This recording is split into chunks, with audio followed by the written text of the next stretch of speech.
Ya, itu yang kita kaji nggak seberapa sejauh ya. Tapi kita coba ambil sedikit-sedikit saja apa ya. Untuk pendalaman nanti bisa sambil berjalan kita memahami ayat-ayat Allah Subhanahu wa taala. Baik, kemarin kita sudah tentang ta'awuz atau minta pertolongan. Kita simpulkan kemarin minta pertolongan itu ada 3 macam, ada isti'adah, ada isti'anah, ada istighosa. Apa lagi? Malu. Isti'adah itu memohon kepada Allah, minta bantuan Allah untuk hal-hal yang berpotensi buruk, ya, nanti akan datang. Namun kita kerjakan. Ada yang namanya istighosah. Istighosah itu permohonan kepada Allah untuk sesuatu yang telah terjadi, misalkan wabah penyakit, perang, kemudian bencana alam yang terus menerus, ya. Ini sebenarnya istighosah. Kita doa mohon kepada Allah tentang kejadian keburukan yang telah terjadi atau sedang berlangsung. Ada lagi yang namanya isti'anah. Isti'anah itu permohonan sifatnya pribadi, ya. Karena kan tiap orang beda-beda kebutuhannya, tiap orang beda-beda keinginannya. Nah, kalau dalam istilah saya ada doa umum, ada doa khusus. Nah, kalau doa harus sama semua repot, Pak. Contoh begini, kata tukang bakso, ya Allah kasih saya rezeki. Nah, tukang bakso nih doa sama Allah, ya Allah kasih saya rezeki. Udah bakso ditujuin hujan. Karena kalau hujan enak tuh dingin-dingin makan bakso hangat. Nah tukang es nangis. Nah tukang es nggak laku. Kata tukang es doa, ya Allah kasih saya rezeki yang banyak. Kagak hujan panas puluh panas. Nah tukang bakso nggak laku. Nah itulah makanya yang doa umum itu sifatnya umum. Beda doa khusus, ya. Doa khusus itu doa memang keinginan kita beda-beda. Yang sering dibacakan oleh para ustaz, kiai atau doa bersama itulah doa yang sifatnya umum, ya. Rabbana atina fid dunya itu umum tuh. Atau Rabbana zalamna anfusana itu. Nah, ada lagi doa Rabbana la tuzigh qulubana ba'da idh hadaitana wa hab lana min ladunka rahmah. Ya Allah, kalau kita terjemahkan ya, Rabbana la tuzigh qulubana, ya Allah jangan kau ubah, jangan kau hilangkan, jangan kau goyahkan hidayah yang telah masuk ke dalam hati kami. Ada hidayah yang telah kau berikan. Kalau dalam bahasa syariatnya begini, doa itu artinya, ya Allah dengan pertolonganmu aku sudah lagi musola, tolong jangan bikin malas lagi. Artinya berbeda la tuzigh qulubana. Tinggal kita artikan, ya Allah saya sudah pakai jilbab, tolong jangan dibukakan lagi. Ya Allah saya sudah mau ngaji, tolong rajinkan, jangan dibikin malas lagi. Itulah makna dari Rabbana la tuzigh qulubana. Ya. Jadi semoga doa itu selalu menempel pada diri kita dan kita selalu ditolong oleh Allah melakukan kebaikan. Ya. Baik, ta'awudz itu a'udzu billahi minasyaitonir rajim, aku berlindung kepada Allah dari godaan setan. Nah, setan ini ada pengertian setan dari ada 2 kata. Pertama kata syaitonah, ya. Yang kedua syaiton. Syaiton artinya apa kemarin? Syaiton asal kata ba'udah, jauh. Ya. Jadi maksudnya kita berlindung kepada Allah dari makhluk-makhluk yang menjauhkan. Dikata syaitonah dikatakan jauh karena setan itu menjauhkan manusia kepada hukum-hukum Allah, menjauhkan manusia pada ibadah kepada Allah, menjauhkan manusia dari minta tolong kepada Allah, menjauhkan manusia dari berbakti kepada Allah. Jadi apapun yang sifatnya menjauhkan, setan itu. Mau orang kek, mau benda kek, mau jin kek, mau apapun, segala sesuatu yang menyebabkan kita jauh dari tuntunan kepada Allah itu namanya setan. Yang kedua, setan itu syaitan itu asal kata saqat. Saqat artinya jatuh atau celaka, halaka. Jadi apapun yang membuat kita celaka, apapun yang membuat kita hancur, pahala kita hancur, ibadah kita hancur, kebaikan kita hancur, itu setan tuh. Kan ada hadis yang menyebutkan iyyakumul hasad fa inna hasad yaqulul hasanat kelunan faktor. Ya Allah jauhkan aku dari sifat hasad, sifat hasud. Karena sifat hasud itu memakan kebaikan sebagaimana api memakan kayu. Nah, hasud itu, sifat hasud itu adalah perbuatan yang menghancurkan. Maka disebut perbuatan setan. Siapa yang hasud? Nanti kita bahas masalah di kajian surat Al-Falaq. Di Qul a'udzu birabbil falaq ada sama Qul a'udzu birabbin nas. Maka itu ayat disebutnya dua surat ini surat Mau'idatain. Ada surat dua surat perlindungan. Nah, kita nanti bahas kalau masalah lebih jauh masalah hasad, dengki dan sebagainya. Jin dan macam-macamnya. Ya. Syaitan itu jadi kita minta mohon kepada Allah dan apapun yang menjauhkan, yang menjatuhkan kita kepada Allah. Ar-rajim, kita bahas. Rajim itu asal kata rojama yang terlempar. Siapa yang terlempar saat itu? Yang terlempar dari surga siapa? Iblis. Bapak moyangnya setan. Maksudnya rojim terlempar karena waktu itu setan terlempar dari surga. Iblis itu hanya melakukan satu perbuatan, satu kesalahan. Hanya karena satu kesalahan dari surga diusir dari surga. Cuma karena satu kesalahan. Nah kita salah dengar itu pengen masuk. Karena kita suka malu sama iblis lah. Nah, suka malu sama setan. Setan tadi dari satu perbuatan diusir lagi kita. Salah membaca pengen masuk. Nah kemudian rojim itu mengandung 3 makna ya. Kita sudah bahas kemarin ada yang namanya nafas dan hamas. Hamas itu maksudnya apa? Hamas itu adalah segala sesuatu yang apa kemarin sebutnya? Nafas itu sesuatu yang sifatnya klinik, ya sihir, sentuh santet, talu. Jadi kita mohon pada Allah segala sesuatu yang bisa mendatangkan keburukan secara gaib, ya kayak tadi itu kayak sihir ya dan sebagainya. Kemudian rojim itu bermakna juga hamus itu artinya penyakit hilang akal. Kalau kata kita mah kesurupan. Makanya orang kalau suka bengong ya nggak nyebut nama Allah kan kesurupan. Kalau dia bilang jemput gitu kan, perbanyak pikir, perbanyak minta Allah, minta perlindungan kepada Allah supaya kita terhindar dari kesurupan. Ya. Baik, sekarang kita masuk dalam kata penafsiran tentang sedikit tentang basmalah. Bapak sekalian, para ulama mengatakan bahwa Al-Quran yang jumlahnya 6.666 ayat 114 surat itu yang segitu banyaknya dirangkum dalam surat Al-Fatihah. Maka Al-Fatihah disebutnya dengan Ummul Kitab atau Ummul Quran. Nah, surat Al-Fatihah ini dirangkum lagi dalam kata Bismillahirrahmanirrahim. Bismillahirrahmanirrahim lagi dirangkum lagi dalam apa? Pada huruf ba. Jadi kalau kita belajar lebih jauh itu huruf ba saja itu bisa merangkum seluruh alam jagat raya, makna-makna di dalamnya. Maka ada ilmu khusus ilmu huruf. Ya. Dan huruf ba doang. Makanya dengan huruf ba itu apa namanya? Nanti kita lebih jauh lebih. Kenapa ba itu bisa mewakili seluruh isi Al-Quran. Nah, kemudian sebelum bahas lebih jauh, Bismillahirrahmanirrahim. Itu turun itu surat Bismillahirrahmanirrahim ada dalam surat apa saya lupa. Yang menceritakan tentang Nabi Sulaiman, ya.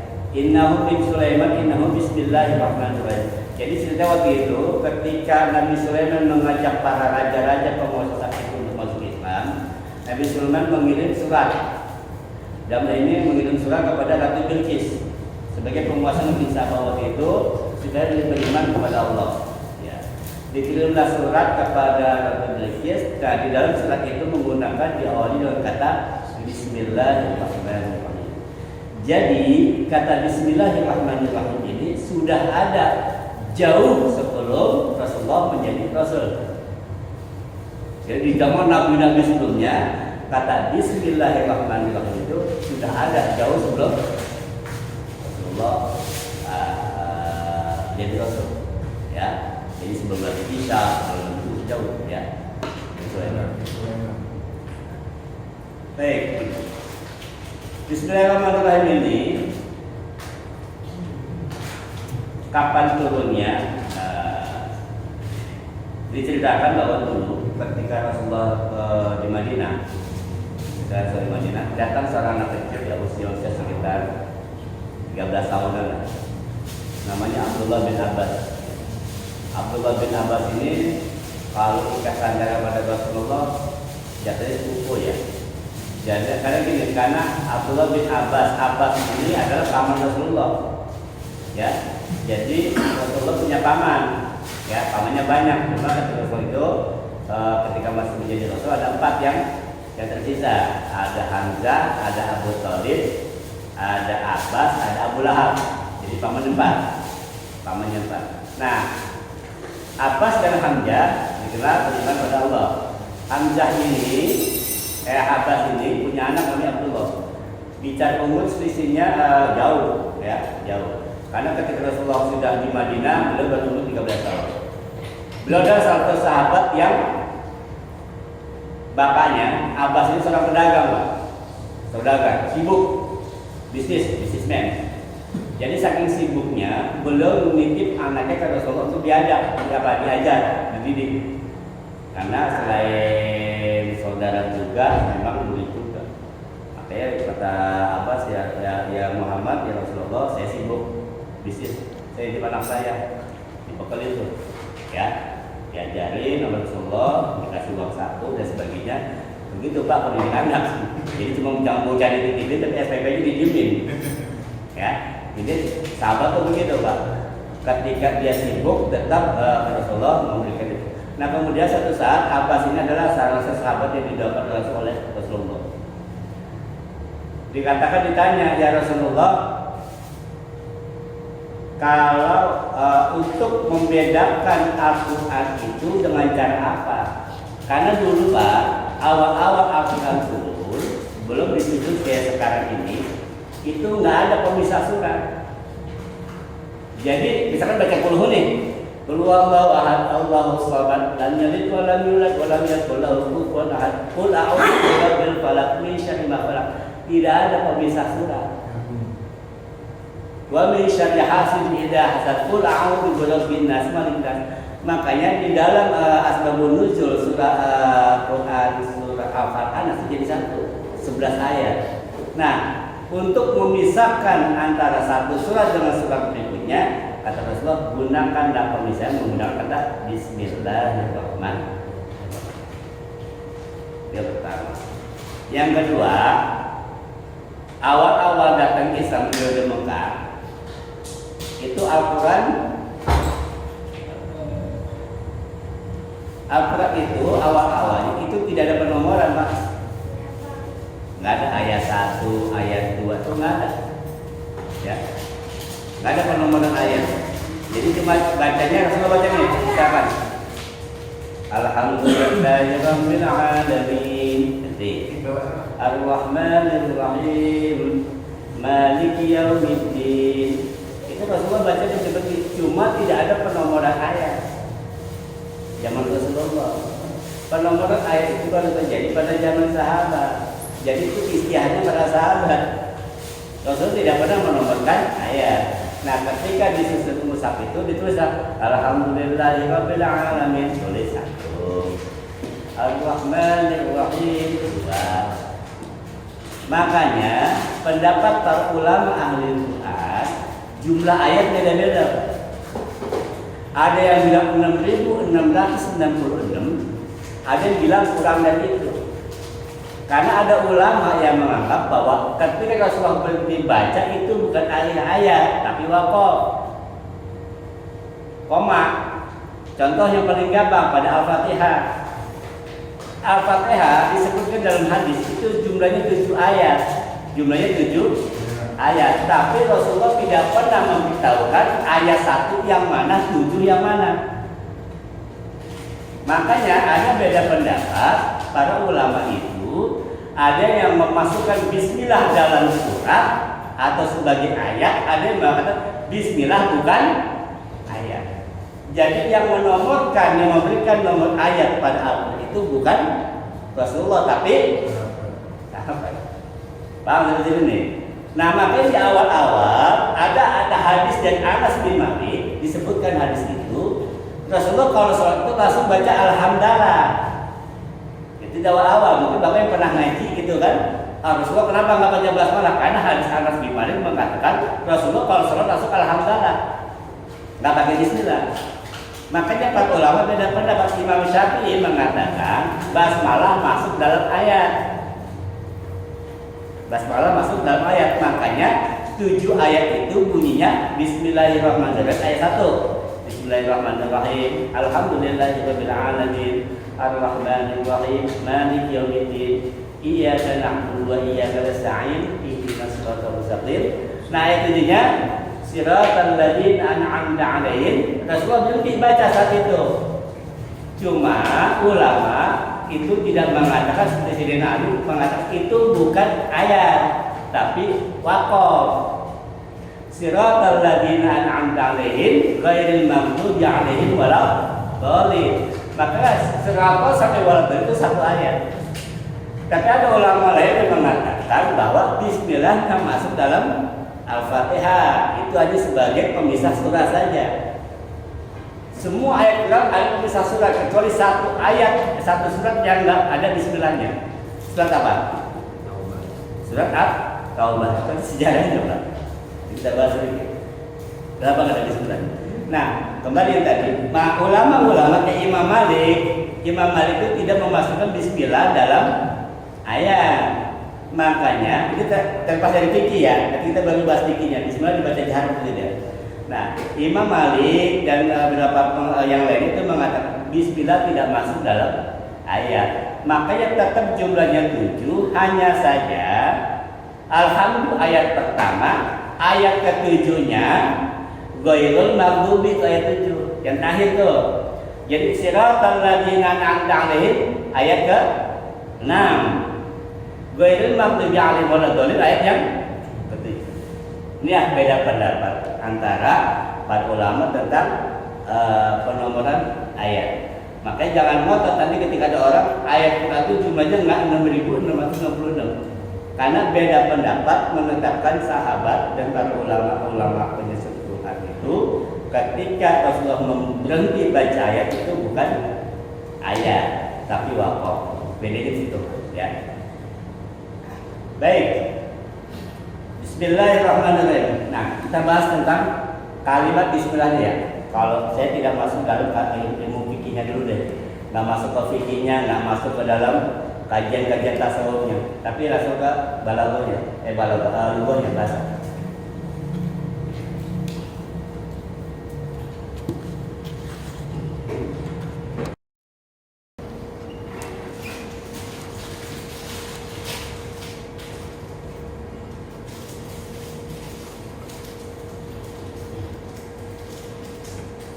Bismillahirrahmanirrahim. Apa artinya? Itu diterima dengan nama Allah yang Maha Pengasih Maha Penyayang.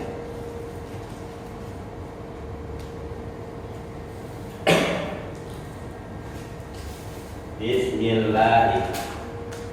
Dalam ilmu bahasa, huruf ba ini disebutnya huruf jar. Apa huruf jar? Huruf jar itu huruf yang menjatuhkan. Maksudnya huruf jar itu adalah huruf ketika ada huruf ini maka kalimat setelahnya pasti jatuh. Harakatnya jatuh sebenarnya apa? Kasroh. Maksudnya setiap ada huruf jar pasti kalimat di bawah setelahnya dibaca kasroh. Enggak bakal domah, enggak bakal fathah. Ada 9 huruf sebutan huruf jar. Min wa ila wa an wa ala wa fi wa duba wa ba wa kaf wa la. 9 9 huruf ini jika ada huruf itu maka kalimat setelahnya pasti kasrah dibacanya. Contoh, anas terakhir bunyinya apa?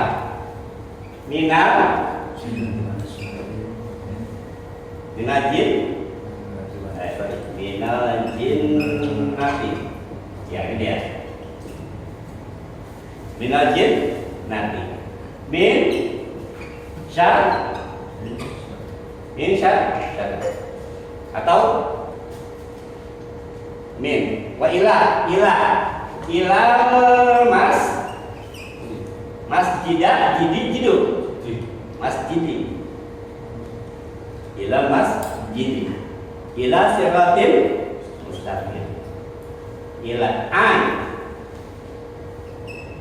Siapa sahabat yang miara kucing sebutnya? Abu Hurairah. Tapi dalam hadis kita di dalam teks hadis itu apa? Abi, bukan Abu. Karena apa? Karena ada huruf an. Ini baru belajar Arab ya. Jadi ada 9 huruf, Pak. Kalau ada huruf-huruf ini nggak boleh dibaca patah atau lemah, tapi baca harus kasroh. Min wa ila wa an ala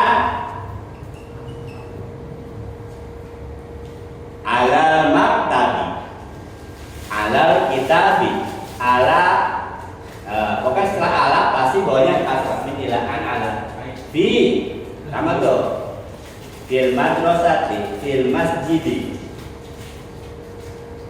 rubah tali rubah khari. Nah, kemudian ada rubah bila ada wallahi bukan wallahu. Maka ada ayat kalau ada wallahu salah tuh wallahi. Ada yang baca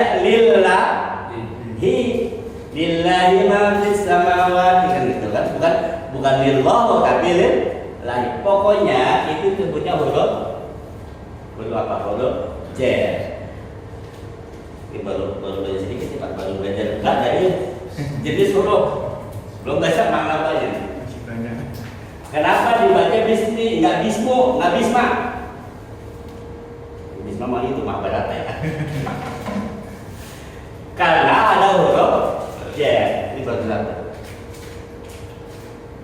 Sampai dengan a'udzu billahi. Kenapa billahi bukan billahu?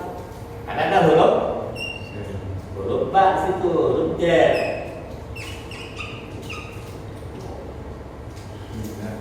Ya, billahi. Nah, beda nanti kalau kita ada huruf inna. Kalau inna anak setelahnya pasti hurufnya fathah. Maka salah ke wa asyhadu anna Muhammad dan bidul Muhammad dan bukan Muhammad. Asyhadu alla ilaha illallah wa asyhadu anna Muhammadan. Ada anak itu. Nah, itu mansub atau kata, beda lagi. Ada anak, inna, nah itu beda. Itu kalau itu pakai kata. Baik. Bismillah dengan nama Allah. Nah, ba ini maknanya banyak. Pada Al-Munawwar itu ada 14 makna huruf ba. 14 makna huruf ba. Kita bahas sekarang dua aja malam ini. Masih banyak kan Pak waktu yang itu. Ba itu bisa bermakna apa? Bermakna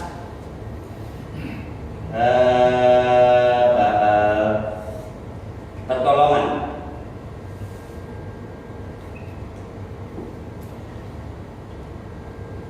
Sebelum kita bicara ke makna, Bismillah ini artikan dengan nama Allah. Nah, kata-kata kalimat dengan nama Allah ini berarti ini kalimat nggak sempurna. Contoh gini yang paling gampang, dengan naik motor. Nah, kenapa dengan naik motor? Berarti ada kalimat yang Pak Bayu dengan naik motor. Loh kenapa? Berarti ada kalimat yang dibuang tuh. Pak Bayu pulang dengan naik motor. Dengan pulpen, kenapa dengan pulpen? Nulis, ngadu kopi, kan gitu kan? Pasti gitu. Dengan pulpen apa? Dengan pulpen itu misalkan menulis. Aktabu bil qalam.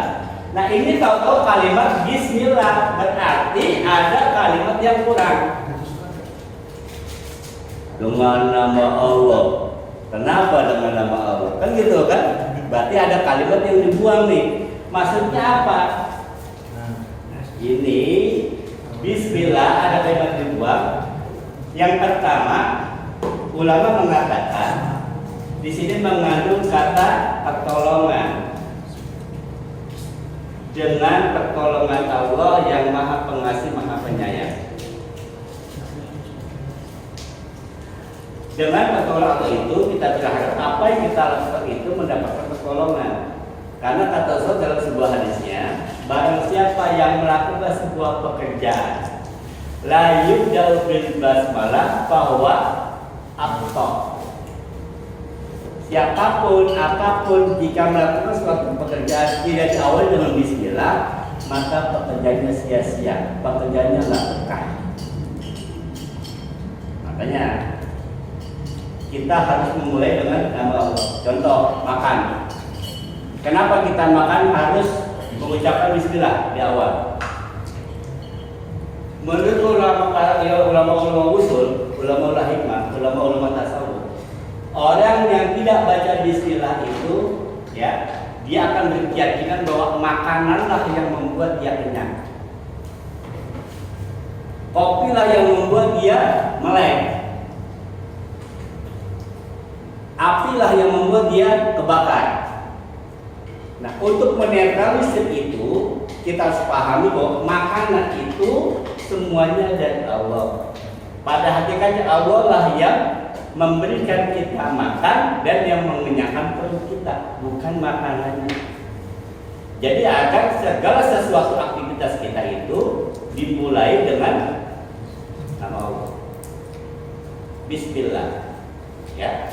Nah, dengan bismillah juga kita minta pertolongan kepada Allah, mudah-mudahan apa yang kita makan nggak beracun, nggak membahayakan kita, tidak membuat kita sakit. Kan seringkali Pak kita makan lupa nama Allah, lupa nyebut Allah, asal makan asal ngelebok, ujungnya Pak sakit perut. Benar nggak? Kebanyakan makan kena pabrik gula, asam urat. Nah kalau usaha-usaha udah kepala 4 ini gimana dulu? Udah siap-siap udah mulai itu asam urat, prostat udah mulai itu, ya kolesterol. Kenapa? Faktor makan. Nah dalam bismillah ini kita minta pertolongan pada Allah. Atau yang paling gampang lagi tidur. Kita baca bismillah, bismillahirrahmanirrahim. Kenapa nyebut nama Allah? Takutnya tidur itu nyawa nggak balik lagi. Bisa nggak kejadian? Tidur apa begitu Pak ya? Tidur gitu kan, nggak ngerasain apa-apa tentu. Nggak bangun-bangun lagi, begitu bangun mana nih kan gitu. Nah itulah kenapa kita bismillah. Nah bismillah itu dengan menyebut nama Allah. Kemudian Pak itu bermakna apa? Memulai. Jadi gini Pak, ada kalimat yang dibuat, apapun yang kita lakukan itu harus dimulai dengan nama Allah. Bisa kita membaca Quran, abda'u bil bismillah. Abda'u artinya kita saya memulai. Abda'u qiraatil Quran bil bismillah. Abda'u yaqul, aku mulai makan dengan nama Allah. Aku mulai baca dengan nama Allah. Aku mulai menulis dengan nama Allah. Aku melakukan apapun dimulai dengan bismillah. Itu dimaksud dengan setiap amal apapun yang tidak menggunakan bismillah maka terputus. Terputusnya apa? Allah tidak menjamin keselamatannya, Allah tidak memberikan keberkahan, dan dia tidak mendapatkan pahala. Kan ibadah itu apa? Ibadah itu apa?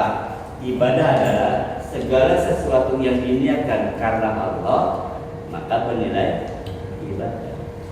Nah, makannya Bapak sekarang, saya ngomong Bapak makan, kalau Bapak niatkan makan itu supaya enak ngajinya, enak menyimak ajarannya, Bapak dapat pahala. Tapi kalau makan cuma buat pengen saya doang, nggak usah berubah. Jadi makan pun harus kita niatkan. Tidur sama, ya Allah saya tidur supaya saya besok subuh bisa bangun. Ya Allah saya main pusat supaya badan saya sehat, jadi saya siap buat ibadah. Jadi apapun niatkan karena Allah, maka seluruh aktivitas kita ini akan menjadi pahala, pertolongan. Ya. Kemudian juga Bismillah itu kita mohon keberkahan atau dapat pahala, ya. Biar apa aktivitas kita selain ditolong sama Allah juga dapat pahala. Hikmah terbesar dari Bismillah apa Pak? Kita melakukan sesuatu dengan Bismillah. Orang yang paham dengan Bismillah, maka dia akan terhindar dari kemaksiatan. Dia akan terhindar dari kezaliman. Masa yang paling gampang gini, Bapak mabok nih, ya kan? Nyimeng, Bismillah. Ada nggak orang nyimeng pakai Bismillah dulu? Ada orang judi pakai Bismillah dulu? Amin gigi kita Bismillah dulu ya. Oke. Nah, justru ketika Bismillah diucapkan maka dia akan terhindar dari perbuatan.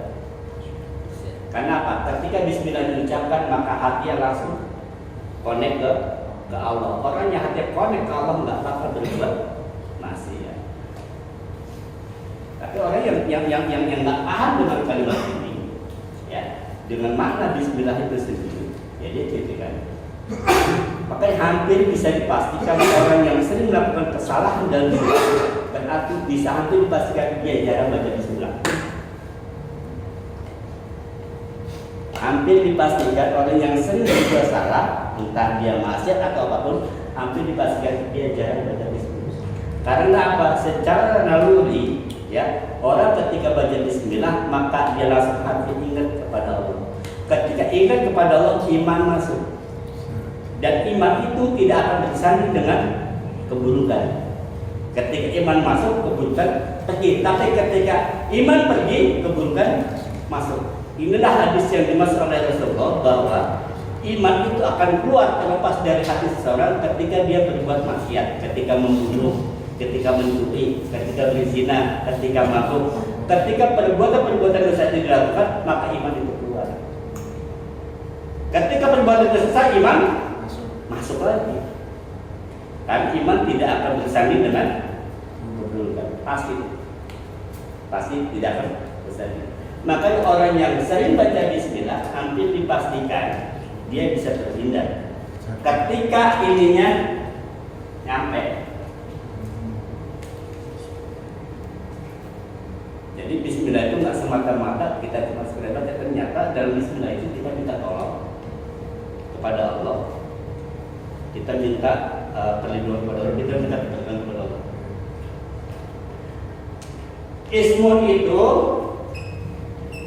Ismun ada dua maknanya. Pertama disebut as-sumu. As-sumu artinya apa? Tinggi. Asa katanya. Ismun itu asa kata as-sumu. Yang kedua asa kata asima. Asima itu artinya tanda. Jadi segala sesuatu disebut nama itu karena apa? Dia untuk menandakan sesuatu, maka sebutnya nama. Contoh, benda yang panjang putih bisa disebut apa? Namanya spidol. Spidol itu sebagai tanda penyebutan dalam sebuah benda. Kita punya anak banyak nih. Buat nandain anak kita yang pertama kedua pakai apa? Pakai nomor 1. Enggak kan? Kita gunakan nama. Yang pertama namanya Raffi, yang kedua namanya Ahmad, yang ketiga namanya Dulo.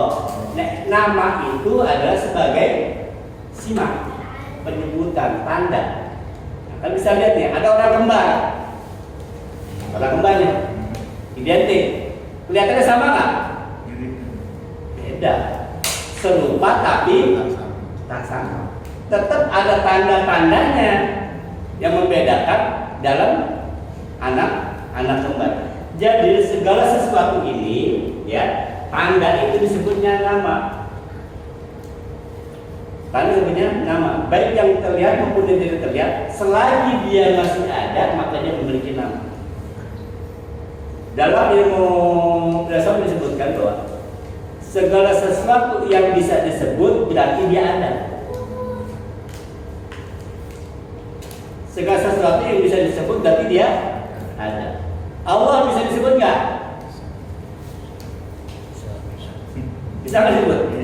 Berarti dia ada. Gitu aja. Mana buktinya Allah ada? Bisa disebut nggak? Bisa, tidak ada. Jadi segala sesuatu yang bisa disebut namanya ada. Ahmad. Kenapa bisa disebut Ahmad? Berarti ada orang itu. Jadi apapun yang bisa disebut berarti wujud apa? Dia itu ada wujud. Kita belajar tentang itu lebih jauh lagi. Baik. Ismi ini ya menggunakan kata ismi, asal kata sumu yang artinya apa? Tinggi. Jadi untuk sesuatu yang tinggi itu disebutnya sumu. Contoh sama, as-sama itu langit. Jadi untuk menunjukkan sesuatu yang tinggi disebutnya as-sama. Ada di dalam pemerintahan Arab Saudi, di warga kerajaan itu disebutnya sahibus sumu. Kalau kita sebutnya apa? Pejabat tinggi ya. Bahasa Indonesia pejabat tinggi. Dalam bahasa Arab disebutnya sahibus sumu, pejabat tinggi. Nah, menunjukkan tinggi disebutnya dengan asumu atau jamannya as-sama. Setiap sesuatu yang tinggi namanya sama. Kita mengartikan langit. Pokoknya yang tinggi namanya langit. Yang enggak tinggi-tinggi banget ya langit-langit. Itu apa? Langit-langit. Langit-langit. Berarti langitnya agak tinggi Mas gitu. Jadi itu ya. Nah, bismillahi langsung menggunakan kata Allah. Dalam surat coba di ayat yang sama buka Al-Alaq.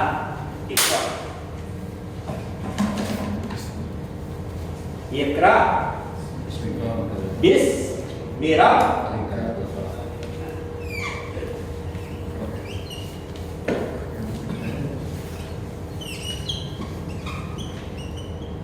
Gini ya tulisannya. Ada alifnya? Ada alifnya nggak? Al-Alaq. Iqra. Setelah ada alif kan? Ditulisan itu. Di sini Bismillah ada alifnya nggak? Di sini? Kenapa di sini ada, di sini nggak ada? Nah, tuh masalah lagi. Pakai jangan ngaji Pak, jadi orang bodoh kan? Bismillah. Setelah kata Allah di sini nggak pakai alif di sini, tapi pada kata Bismi Rabbika ada alif di sini. Baca dibaca sama kan? Ini Bismi dibaca nih, Bismi juga. Terus untuk apa ada alif di sini?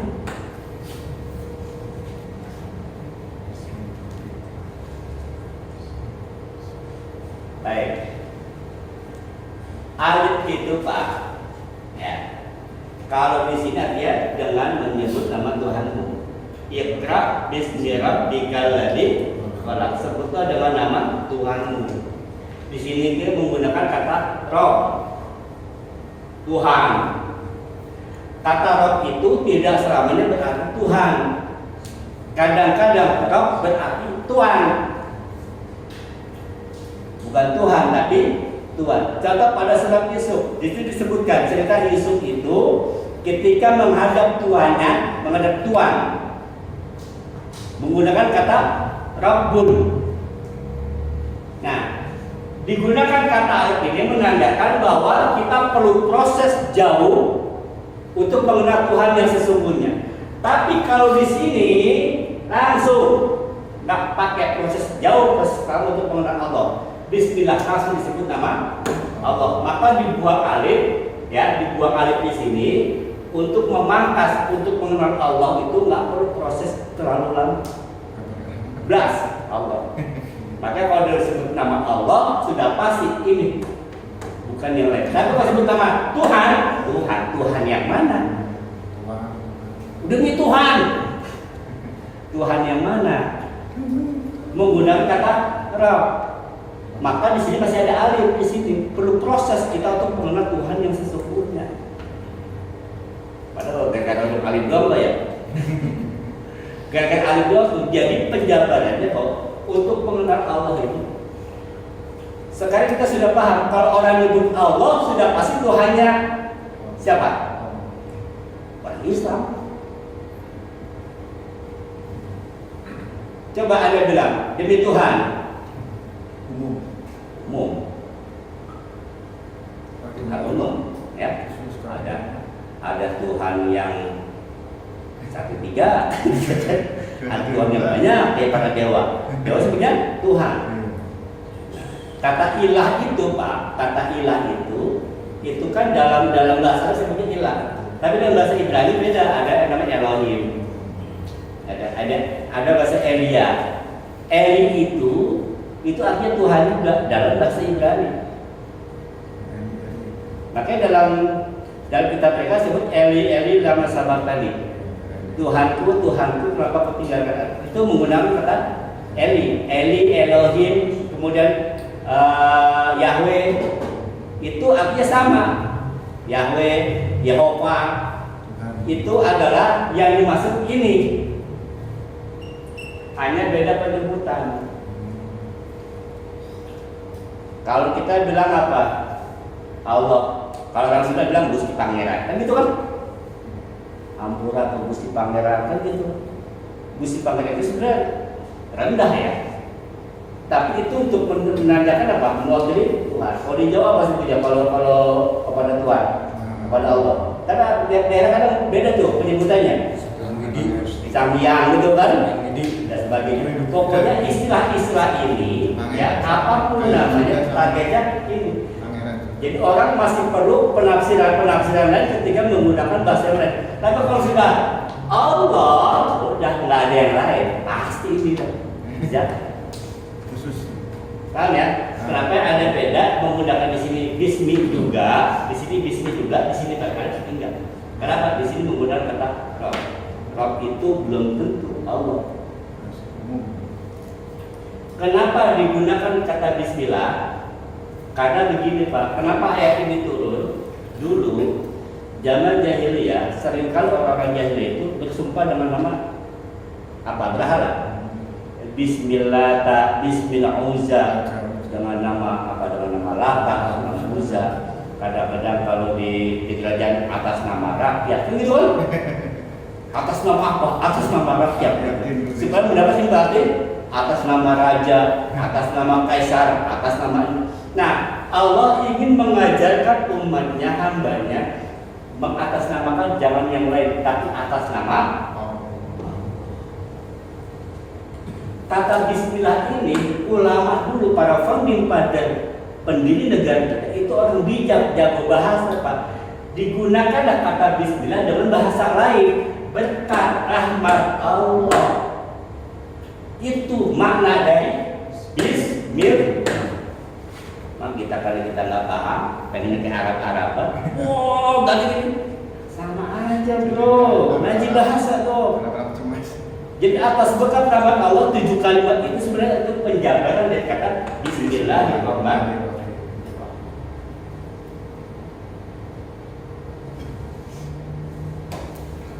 Jadi dengan nama Allah ini Bismillahirrahmanirrahim. Kita belum masuk Ar-Rahmanirrahim. Ar-Rahmanirrahim. Baru kita simpulkan ya. Ar-Rahman dan Ar-Rahim ini, dua kalimat ini asal katanya sama. Itu menggunakan kata Roh, Ha dan Mim. Artinya apa? Rahman, kasih sayang. Rahimah. Maka kita bilang silaturahim. Rahimah, kasih sayang. Nah, ketika pemasukan alif dan nun akan jadi Rah. Asal kata tulisan gini nih, asal katanya Rahmani. Alifnya disembunyikan di dalam baris. Maka tulisannya begini. Ar-Rahman. Ya, inilah gampangnya. Ar-Rahman.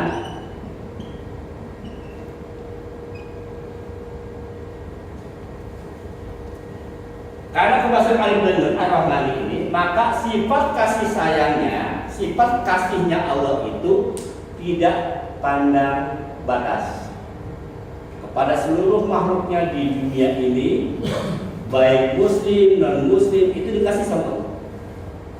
Mau bejat mau bagus dikasih sama Allah. Mau tua mau muda mau ingkar mau munafik mau musik mau fasik semua Allah kasih. Binatang tumbuhan yang melata yang terbang yang semuanya Allah kasih. Semua makhluk Allah ini Allah kasih semuanya. Di dalam penguasaan atas Allah. Di dalam penguasaan Allah itu Allah bersifat Rahman. Maka sebut Ar-Rahman 'alal 'arsy istawa. Jadi Ar-Rahman ini sifat Ar-Rahman itu Allah yang Maha Pengasih ini mencukupi seluruh alam jagat raya. Di atas arsy. Apa arsy? Arsy itu adalah tempat antara langit dan bumi itu namanya arsy. Makanya ulama lain mengatakan pas dari Ar-Rahman 'alal 'arsy istawa itu bukan Allah duduk di arsy. Jadi istawa itu artinya apa? Mencukupi, menguasai dan mengelola seluruh arsy. Apa arsy? Seluruh alam antara langit dan bumi. Maka digunakan kata Ar-Rahman bukan kata Allah. Dan Al-Quran ada nggak Ar-Rahman al-Aziz istawa. Tapi ada juga yang mengartikan bahwa Ar-Rahman al-Aziz istawa berarti Allah di paling di atas. Ada yang mengartikan itu namanya sebenarnya takwil Pak. Itu ayat-ayat mutasyabih. Ini ayat mutasyabih. Ya. Maka harus dengan ilmu yang jeli. Nah, kita terlepas dari itu Ar-Rahman ini makanya jangan aneh ada orang sholat kagak ibadah kagak tapi kok duitnya gampang ya. Kita udah sholat kagak judi kita nggak mabok susah bener. Dulu waktu saya belum hijrah tuh gampang banget jadinya. Ikannya pun juga dapat dulu ya. Kok begitu hijrah kenapa jadi susah bener gitu. Itu sifat semuanya apa? Maka saya bilang ibadah itu nggak ada kaitan dengan rezeki Pak. Sholat itu nggak jadikan orang kaya. Kalau sholat menyebabkan orang kaya, Rasulullah orang paling kaya, sahabat paling kaya.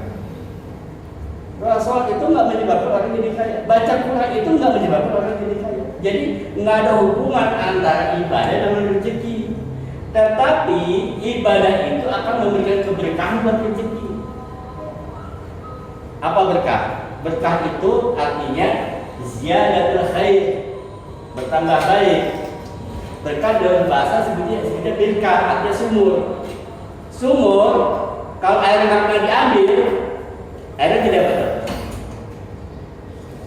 Sumur nih nggak pernah diambil, nggak pernah ditimbang, sumur jadi sumur mati, sumber penyakit. Tapi kalau airnya selalu diambil, sumbernya jadi sehat. Itu disebut dengan berkah.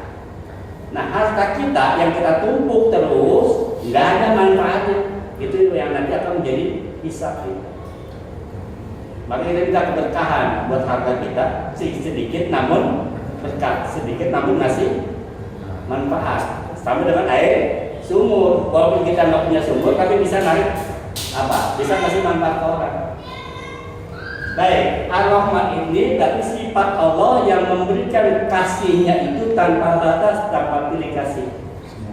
Sebenarnya ya, yang kasihnya tanpa pilih kasih. Siapapun Allah kasih. Nah, kalau Ar-Rahim dia kemasukan huruf ya di sini. Nah, ini terbatas. Maka di dalam ulama dulu Pak, ini titik 2 nih. Ini mana yang beda? Jangan titik 1. Itu sampai titik ya. Nah, Ar-Rahim ini yang gampangnya ini dari pengertian kita orang awam. Ar-Rahim itu adalah kasih Allah buat nanti di akhirat. Buat kasih nanti di akhirat. Semuanya Allah kasih, tapi belum tentu Allah sayang. Yang gampang gini deh. Bapak punya anak berapa? Ini saudara kita bayar deh. Saudara kita ada 10. Amal orang tua kita dikasih nggak semua? Kasih Pak. Ongkos dikasih nggak sekolah? Kasih. Kuliah dibiayai. Tapi dari 10 anak pasti ada 1 anak yang paling disayang. Sama kita nih, kita punya 2, 3, gitu kan? Pasti Di antara anak itu ada yang kita kasih, yang kita sayang. Tidak semua yang dikasih Allah sayang. Contoh lain, bapak parkir di Indomaret, terus ngasih duit tuh ke siapa? Tukang parkir. Apakah bapak ngasih ke tukang parkir karena bapak sayang sama dia? Bapak ngasih nggak pak? 2.000 ke tukang parkir kan? Wah sayang amat sama dia tau. Wah sayang sama dia. Jadi tidak semua yang Allah kasih Allah sayang. Jangan-jangan pak, jangan-jangan ini yang kita ngeri sebenarnya. Allah itu terkadang dia tidak pengen hambanya bersujud kepadanya, makanya Allah kasih kesibukan. Allah kasih harta yang baik. Pas waktu Johor gitu kan, bro di mana? Di jalan. Tungguin ya. Tanda tangan nih proposal. Pas waktunya aja Johor pak. Tak dulu deh. Gitu kan. Tungguin jam 2:30 baru datang. Ada sholat. Pada hakikatnya itu Allah nggak pengen tuh orang bersujud, maka dikasih. Pas mau deket asar, loh, nggak pergi dulu apa? Kita ke bank, pencairan. Asar, lewat. Waktu ini maghrib, udah bang, hitung lagi, ayo kita ngobrol di kafe. Capek, seharian habis seperti gitu kan? Terus berpaling. Itu Allah kasih dia mobil, kasih kemewahan, kasih uang yang banyak itu bukan Allah saya. Bisa Allah kesal sama dia. Gua kasih kesibukan terus, kasih lagi. Maka dalam sebuah ini dikatakan bahwa orang yang pagi-pagi sudah pikirannya dunia, pagi-pagi nih bangun tidur udah mikirin dunia, itu sehari nggak dapat berkah. Bangun tidur pak, bukannya musola. Bukan cara sebelumnya punya pak, baru anu gimana ya? Tagihan belum masuk lagi gitu. Nah itu sehari itu kan begitu pak. Karena diawali dengan, makanya kita seperti kemarin kan, awali pagimu dengan kalimat Allah. Baca Tuhan, kan gitu kan? Sebelum buka status WA, sebelum buka Facebook, sebelum buka YouTube, buka dulu Al-Quran. Kan sudah kita bahas kemarin itu. Tujuannya supaya apa? Supaya dalam kehidupan sehari-hari kita, gitu kan, Allah kasih kita kemudahan. Nggak apa-apa kita hari ini dapat uang sedikit, yang penting pengeluarannya juga sedikit. Kan itu. Kan seringkali orang dapatnya gede, pengeluaran juga. Oh dapat 20 juta, alhamdulillah. Kagak lama serempet motor, jebret. Habisnya 30 juta. Untuk apa 20 juta kalau akhirnya hanya untuk ngasih ke dokter, kan gitu. Maka seperti yang terkait itu nggak harus kaya, sedikit tapi cukup. Baik, Bismillahirrahmanirrahim. Kata Ar-Rahman ini berarti bermaksud bahwa Allah kasih seluruh orang, seluruh makhluk, apapun dia rezekinya, Allah cukupin semua. Dan Ar-Rahim ini khusus buat orang-orang apa? Alladzina an'amta alaihim. Siapa sebagai anak alih ini pada saat terakhir? Maksudnya yang masuk anak alih ini adalah minan nabiyyin wasyiddiqin wasyuhada wassalihin. Jadi orang-orang yang Allah sayang nanti adalah para nabi, para syuhada, orang-orang soleh, ya, orang-orang yang membenarkan siddiq. Makanya Pak, di dalam kubur itu, ya tahu nih. Apakah semua makhluk Allah, apakah semua manusia dapat pertanyaan kubur? Ya, kita mati, ditanya nggak sama malaikat? Ditanya nggak malaikat? Apakah semua manusia yang mati ditanya dalam kubur? Enggak. Jadi tidak semua manusia yang sejak zaman Nabi Adam sampai tadi kiamat itu semuanya ada orang yang nggak ditanya sama Allah. Siapa orang yang ditanya oleh malaikat kubur? Pertama para nabi, para orang soleh, para syuhada, itu nggak dapat pertanyaan kubur. Kagak diinterogasi kalau nggak kita. Tanya kubur apa? Interogasi kan? Langsung. Apa jadi Rasulullah diinterogasi? Mana buka? Mana buka? Makanya nggak masuk akal, nggak masuk. Jadi ada orang yang tidak dipertanyakan oleh Allah dalam hidup atau yang melakukan itu. Pertama adalah para nabi, para orang soleh, para syuhada itu yang masalah dapat dari itu. Yang kedua orang yang jelas-jelas kafir itu nggak bakal ditanya. Tapi awal nggak bakal ditanya. Jadi yang nggak bakal ditanya itu pertama orang yang jelas-jelas kafir yang tidak beriman pada Allah, itu nggak usah pakai ditanya, nggak bakal tahu. Yang kedua para nabi. Siapa yang ditanya? Yang ditanya itu adalah orang mukmin biasa. Nah kayak kita nih. Lalu, ya kan? Kanton, beli itu tadi tuh. Pedi itu mainannya. Makanya gampang Pak. Kalau mau ditanya malaikat apa? Pilihannya dua. Bapak nggak mau ditanya malaikat, pilihannya dua. Satu harus jadi orang soleh. Ya kan? Atau tuh tidak. Kalau nggak mau dapat pertanyaan, betul. Kalau kita pasti ditanya, mana buka, mana biuka, mana kita buka, mana ikhwan buka, itu pasti ditanya. Nah, jadi oke. Bismillahirrahmanirrahim. Baik. Jadi Ar-Rahman dan Ar-Rahim ini adalah salah satu dari nama siapa? Nama Allah. Nama Allah ada berapa? Yang disebutkan dalam Al-Quran yang dirangkum oleh para ulama dan itu ada 99 yang disebut dengan Asmaul Walillahi Asmaul Husna. Contoh kayak gini. Lau anzalna hadzal Qur'ana 'ala jabalin lara'aytahu khashi'an mutasaddian min khashyatillah wa tilkal amsalu nadribuha lin-nasi la'allahum yattaqun. Wallahu alladzi la ilaha illa huwal malikul quddus al-malik al-quddus as-salam al-mu'min al-muhaimin al-jabbar al-mutakabbir. Itu satu contoh ayat Asmaul Husna. Dari 99 nama Allah yang Asmaul Husna itu, kenapa ini pakai kata Allah, nama Ar-Rahman dan nama Ar-Rahim? Kenapa nggak Bismillahirrahmanirrahim Kudus? Tidak Bismillahirrahmanirrahim Jabbar? Karena setiap kita melakukan sesuatu perbuatan, mengawali hari kita, itu harus mengucapkan Bismillahirrahmanirrahim, bukan Bismillah yang lain. Seperti itu. Ini hikmahnya nih, kita sekarang belajar hikmah sedikit. Ar-Rahman Ar-Rahim itu asal katanya Rahimah atau Rahman atau artinya kasih sayang.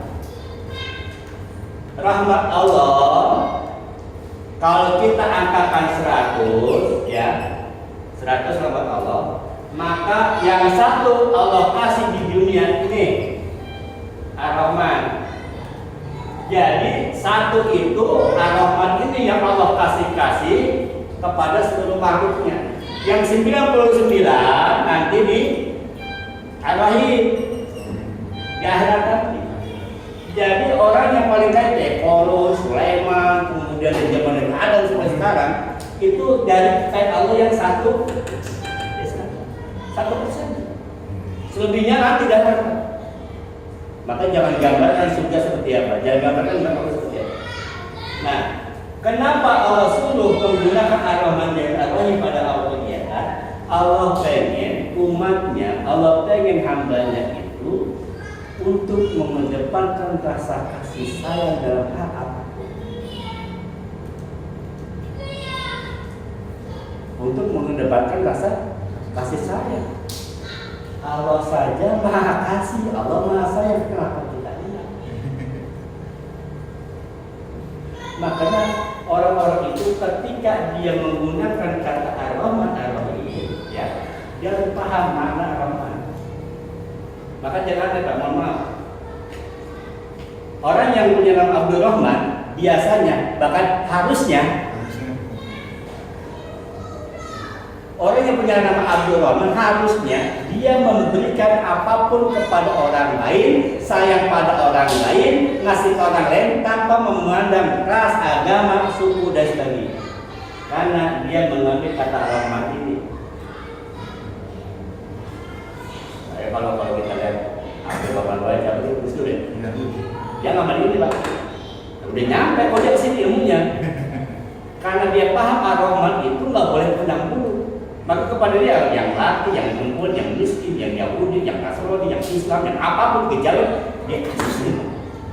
Karena Allah memiliki sifat seperti itu. Dia karena dia memakai nama Abdul Rahman, maka saya harus mewakili nama itu dalam kehidupan saya sehari-hari. Itu yang dilakukan. Nah, kok dia udah nyampe. Kita kadang-kadang masih lihat, nah temen-temen bukan ya. Kadang-kadang ini sesama cas aja, tongkrongan gue bukan anak dia.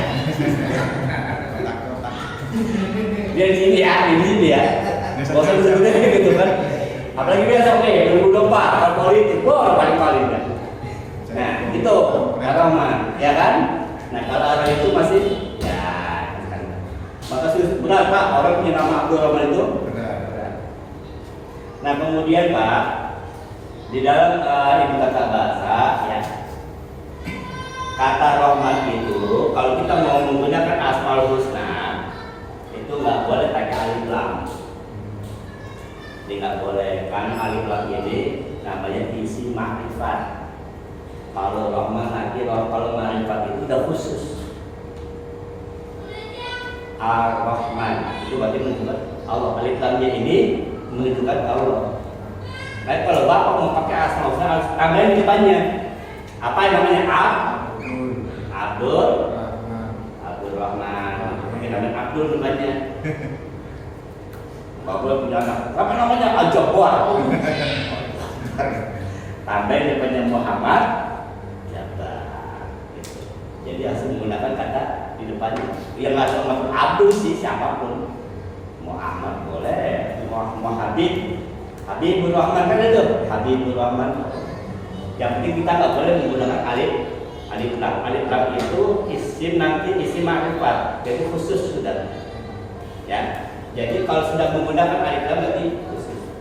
Nah, kita diminta oleh Allah untuk menimbulkan kasih sayang. Makanya dalam sebuah hadis disebutkan bahwa irhamu man fil ard yarhamkum man fis sama. Berbuat baiklah kamu, kasih sayanglah kamu kepada yang di bumi, maka yang di langit pun akan sayang sama kamu. Makanya sifat Rahman Rahim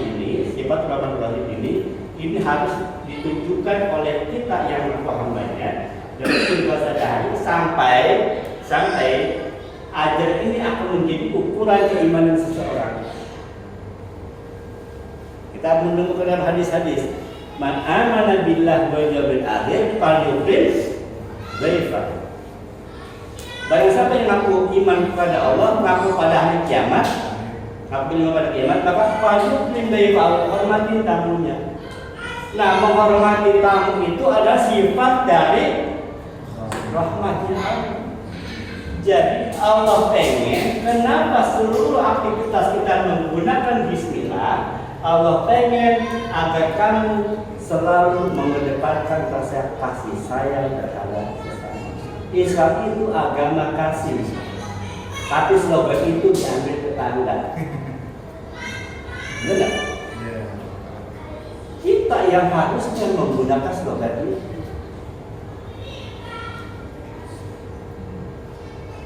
Agama kasih, agama sayang, agama damai.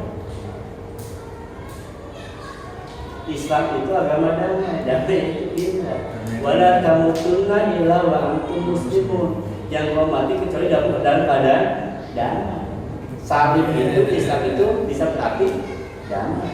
Damai apa? Damai dengan tetangga, damai dengan utang. Gitu nggak? Damai dengan keluarga ini, kan gitu. Ada orang yang mati penasaran kan? Mati mati utangnya banyak dan sebagainya. Jadi wala tamutunna illa wa antum muslimun itu artinya matilah kamu dalam hati yang damai. Damai dengan tetangga, jangan mati nanti anak itu jadi musuh sama tetangga. Damai dengan hutang, damai dengan tanggung jawab, damai dengan pekerjaan. Matinya kalau kata kita mati kan? Jangan mati penasaran, apalagi mati kasih, jangan. Baik, simpulkan. Jadi Bismillahirrahmanirrahim ini pertama di dalam Al-Quran itu sebagai pemisah antar surat. Ya, Al-Quran Bismillah itu digunakan sebagai pemisah antar Kemudian yang kedua, kata bismillah ini terdiri dari ba, sin, ba, ismi, Allah, Rahim, dan Rahman.